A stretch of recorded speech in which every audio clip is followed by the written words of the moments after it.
thrilled to be one of your speakers for LinkedIn Live, and I am a real person, just like Renee said.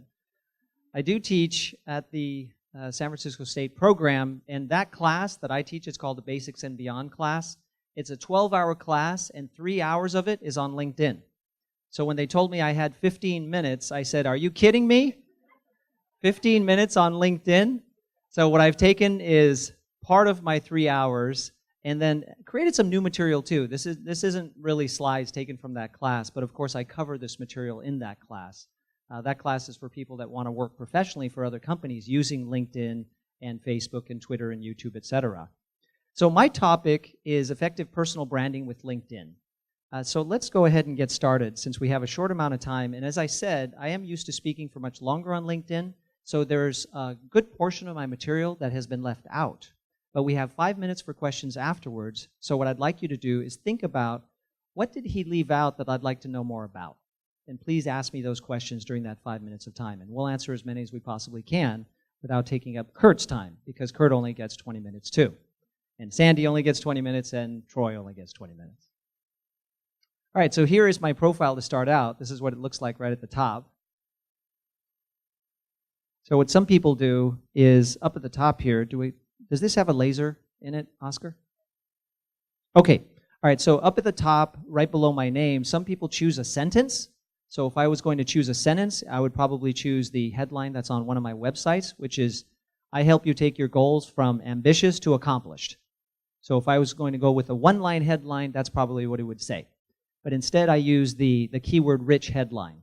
So either way, you should edit your headline so that you use either keywords or one statement. Oh, it's okay. I think it's okay. All right, so the point of this presentation is that there was a point in my history. Renee went with you through the history of LinkedIn, and she told you that it was the first social network. Well, it was probably the first or second social network that I encountered. I used to work at Oracle, and I worked there for 10 years. And during that time, LinkedIn came about, and I would get connection requests, and I thought, why would I accept a connection request on LinkedIn? I'm happy with my job at Oracle. I'm not looking for a job, and I'm not looking to be recruited. Can anyone relate? I'm not looking for a job, and I'm not looking to be recruited. And that was the mindset that I left Oracle with when I started my own business in 2008.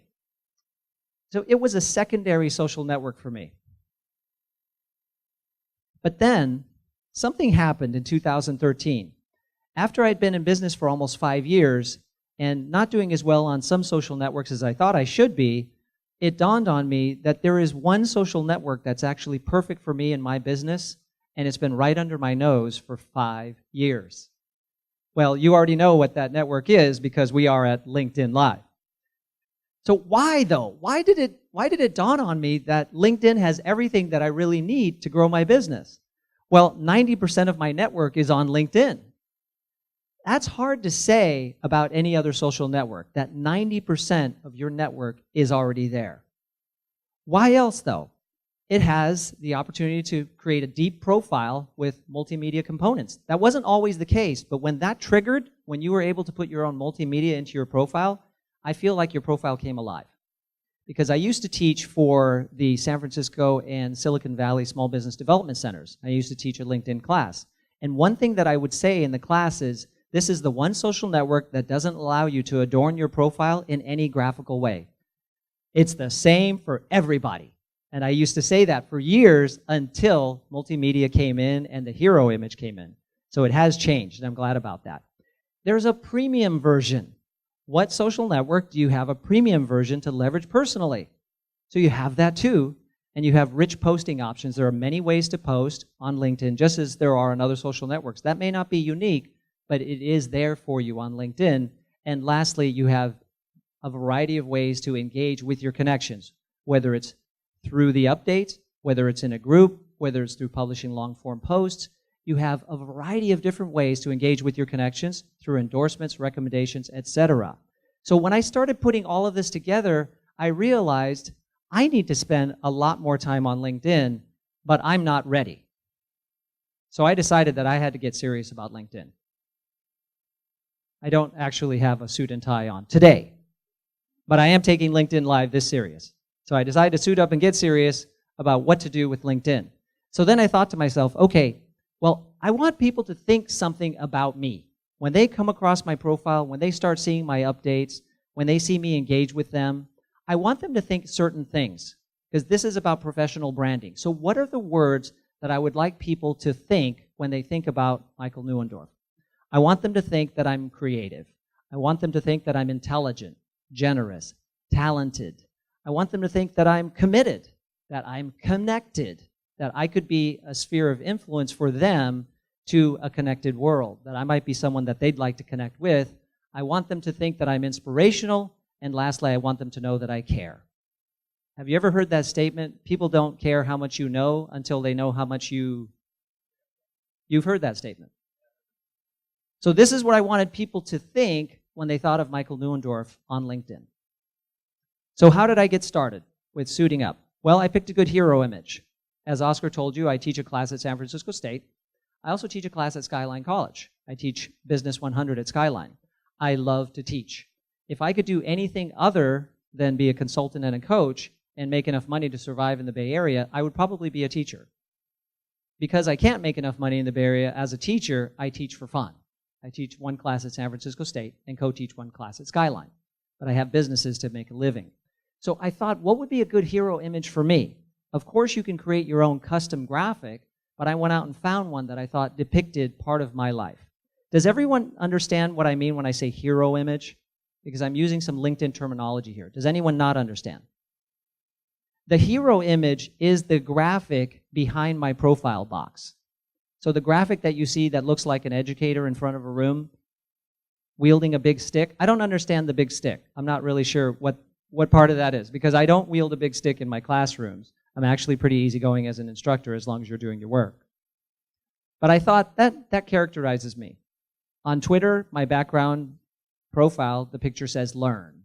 So I'm about teaching, learning, growing, that sort of thing. I then started adding content to my profile and getting good recommendations. I told you about the multimedia aspect of the profile. Well, this is an important part of personal branding because you want people to be able to leap from your profile into your professional world. So they can read about you, but then you want them to see about you. You want them to actually start learning from you in your profile. So what I did is I added presentations.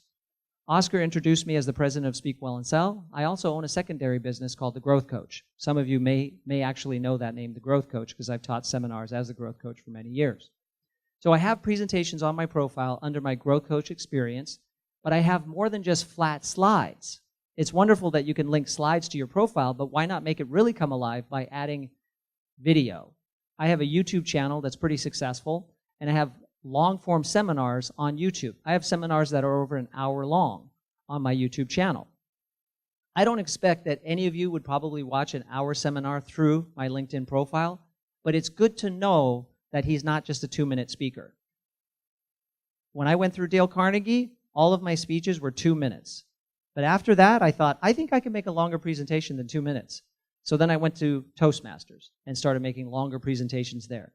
But at Toastmasters, your max is going to be about 20 to 30 minutes. So after Toastmasters, then I started going out into the world and making my own presentations. And now I'm comfortable giving presentations to groups of any length, whether it's 2 minutes or 2 hours. So I have videos of myself on my LinkedIn profile, as well as recommendations from people that I know, that I like, I trust, and hopefully they feel the same way about me. So I have at least, 24 recommendations or so. This is an important part of your professional branding, is what other people are saying about you. I told you that I want people to think that I'm intelligent and caring and creative and so forth. Well, they'll believe what other people say about me more than what I say. So that's why my recommendations are so important. I see people's profiles sometimes, and I see that they have less than 5 recommendations. That's an important part of your professional branding, so think about how you can get more recommendations on your profile from people that really matter.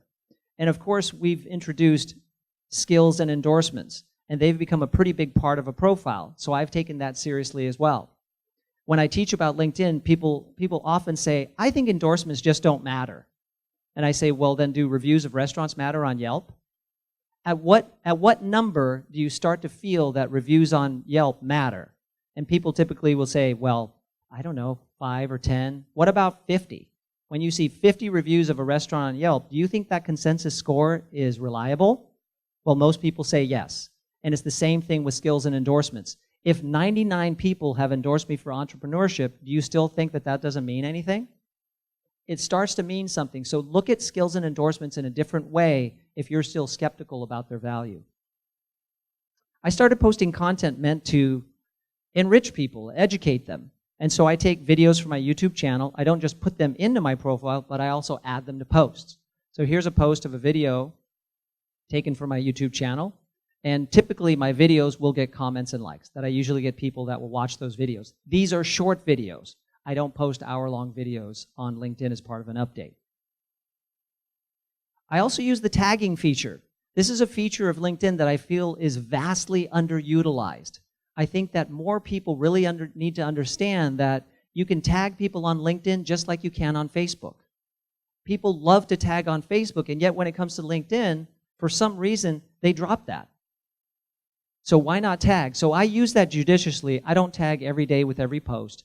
But every once in a while, when I'm posting, and you do need to post natively on LinkedIn, you can't use a third-party tool like Buffer or Hootsuite and tag. You have to post natively. So when I post natively on LinkedIn, I will tag people, and I've even tagged pages. In this case, I tagged a page, Ogilvy and Mather, which is the advertising agency where I borrowed this picture, and then I tagged several people within my network that I feel embody the excellence represented by this graphic. And sure enough, those people are notified, and whether they log on to LinkedIn today, tomorrow, or next week, there's that little red icon up there that says, you have a notification, right? You've got tags. We're going to take questions after the presentation. I share original thoughts via long-form posts. So Renee told you that earlier this year, they opened up the publishing capability. I call it the power of the pencil. The reason I call it the power of the pencil is because if you're familiar with it, next to your paperclip, a little pencil appeared. You may have had to apply for it, or maybe it was just given to you. Some people tell me the pencil just appeared. I applied for the pencil and got it, but then I sat on the pencil for 3 months wondering, what the heck am I going to write? Because I was so intimidated by the power of the LinkedIn community, I thought, well, yes, I do think I'm an expert, but there's just too many people watching. I can write for my own blog, but I can't write for LinkedIn. I don't know if any of you have felt that pressure to publish on LinkedIn. So I finally came up with my first post after being on a radio interview about entrepreneurship. And I thought, I think I said some pretty decent things on that radio interview. I think I can turn that into a post. So that was my first post on the top 3 skills needed to succeed as an entrepreneur. And then I visited See's Candies one day, and the experience was just so darn good that I had to write about it. So I created my second post about See's Candies. And what's interesting about that is that post started getting shared on Twitter, and it was shared with a lady who actually works for marketing with See's Candies. And she shared that around See's. I didn't get a box of candy in the mail, and I didn't get a letter from anyone at See's, so it didn't go further than that. I wish I had this wonderful thing and I went out to the See's headquarters and met Warren Buffett. None of that actually happened. But it's still pretty cool. It's pretty cool to have a post that then gets shared on other social networks. Long-form publishing on LinkedIn has a life way beyond LinkedIn, way beyond LinkedIn. And the shelf life of the post is way beyond your simple update. So if you have the pencil, you should use it. My third post will be coming soon. Maybe it'll be about LinkedIn Live. I give unsolicited recommendations. When I tell people to do this, they think, gee, that's a really good idea. I never thought about actually writing a recommendation for someone without being asked. Well, don't we give gifts to people without being asked? Sometimes we're just in a store and we come across something and we think, I think Susie would really like this. I'm going to buy it for her. Well, guess what? Susie would really like an unsolicited recommendation too. This is the professional gift that keeps on giving that actually doesn't cost you anything more than about 10 minutes of your time. Believe me, when you do this for someone, they flip. How many of you know Marcus Sheridan? Thank you for sitting in the front row. Okay, and so only two people know Marcus Sheridan. Marcus Sheridan is the sales lion, and he is very well known, and he does a regular podcast called the Mad Marketing Podcast, which is awesome. So if you go out and check out Marcus Sheridan because of this presentation, I would be happy. So Marcus Sheridan speaks around the country. He's spoken for Discover. So that's the one company that he's mentioned on his podcast. He usually doesn't mention his clients. But Discover brought him in to talk about content marketing. That's Marcus's big thing, content marketing. So I looked at Marcus's profile and saw that he had something like 2 recommendations. I said, what? This is wrong. So I wrote a great recommendation for Marcus, and he wrote me back, and he said, dude, this was so kind. I really can't thank you enough. High five and bro hug. All the way from Virginia, a bro hug through LinkedIn. That's real, right? That's real human interaction. That's the kind of thing that we want to get to on LinkedIn. So I'm going to wrap this up, and then we'll take questions. After a year of concerted effort, I'm really feeling good about how I show up on LinkedIn because I leverage the premium account. With the premium account, even though there are 3 Michael Neuendorfs in the country, which is hard to believe, it is hard to believe that there are 3 Michael Neuendorfs, I am the one that shows up big and proud with a picture because I use the premium account. So this is my closing statement. And that is a quote that I created. So if you'd like to tweet that and attribute it to me, please do. Because usually I use other people's quotes. And then someone said, why don't you just create your own? I thought, that is such a smart idea. Okay, so what should you do next? You should decide what your personal brand stands for. I gave you that little list of the things that I want to stand for. You should create your own little list. Create an all-star profile. LinkedIn will tell you if you have one. Either you're an expert or an all-star. And I want to ask Renee if there's something more than all-star, because there's that little sliver of white space above all-star that's still not filled in. So what's next? Okay, post and tag thoughtfully. Think about what you're posting. Read everything that you're going to post first before you share it. And then be diligent, consistent, and generous.